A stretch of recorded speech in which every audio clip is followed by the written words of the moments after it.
Perfection പോട്ടെ consistency വരട്ടെ എന്ന് കരുതി മീമാന്റെ നാടിന്റെ സെക്കൻഡ് പാർട്ട് തട്ടിക്കൂട്ടിയ ഒരു വീഡിയോ ചെയ്ത് ഞാൻ അപ്ലോഡ് ചെയ്തു. കൂടെ തന്നെ വന്നു ഒരുപാട് വിമർശനങ്ങളും പരാതികളും. എല്ലാം നശിപ്പിച്ചു, ചളവാക്കി. ഇത് കേട്ട് കേട്ട് എന്റെ കോൺഫിഡൻസ് ലെവലും പോയി. ഒടുവിൽ ഞാൻ ആ വീഡിയോ ഒന്ന് ഡിലീറ്റ് ചെയ്യുകയും ചെയ്തു. എല്ലാം കൊണ്ട് എന്റെ എനർജി ലെവല് ടക്കിന് ഡൗൺ ആയിരിക്കുന്ന സമയത്താണ് ദാ ഈ ഒരു കമന്റ് ഞാൻ കാണുന്നത്. മതി, ഇത് മതി, ഒരാളെങ്കിൽ ഒരാള് ചോദിച്ചല്ലോ. സത്യം പറഞ്ഞ ഇതെനിക്കൊരു ബൂസ്റ്റർ കമന്റ് ആയിരുന്നു. എന്നാൽ ഇനി വൈകിക്കണ്ട, നമുക്ക് നമ്മുടെ മീമാന്റെ നാടിന്റെ സെക്കൻഡ് പാർട്ട് കാണാം.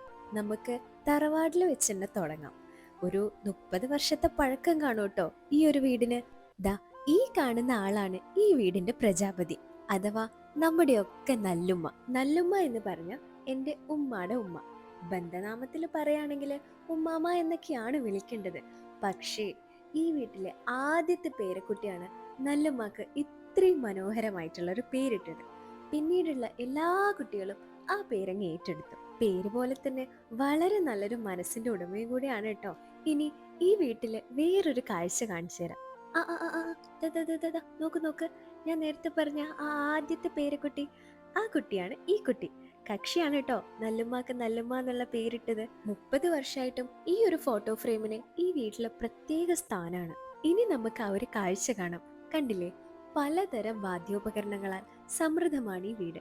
കാരണം നല്ലുമ്മാന്റെ അവസാനത്തെ സന്തതി അത്യുഗ്രൻ കലാകാരനാ.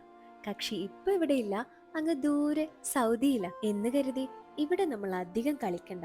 കാരണം ഇവിടെ തൊട്ട അവിടെ പൊള്ളും. അത്രക്കണ്ടേ ഇവര് തമ്മിലുള്ള ആ ഒരു ആത്മബന്ധം. അതുകൊണ്ട് ഇവിടുന്ന് നമുക്ക് പെട്ടെന്ന് തടിയൂരാം. ഇനി നമ്മുടെ സ്വന്തം ഫ്ലൈ ഓവർ കാണാം. കണ്ടില്ലേ, 2 വീടുകളെ ബന്ധിപ്പിക്കുന്ന അതിമനോഹരമായിട്ടുള്ള ഒരു പാലം. ഈ ഒരു കാഴ്ച കാണാൻ ഒരു പ്രത്യേക ഭംഗിയൊക്കെ ഇല്ലേ? ആ കാണുന്നതാണ് കേട്ടോ നല്ലുമ്മാന്റെ മൂത്ത സന്തതിയുടെ വീട്. കണ്ടില്ലേ, no walls, no boundaries, only connections.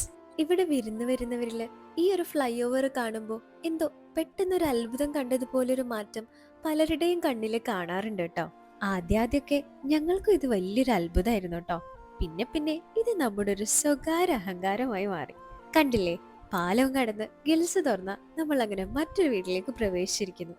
ഓണായതുകൊണ്ട് തന്നെ കുട്ടികളൊക്കെ ആ ഒരു തിരക്കിലാണ് കേട്ടോ. അതിന്റെ ഭാഗമാണ് ഈ മൈലാഞ്ചിയും താമരമൊട്ടും ഒക്കെ.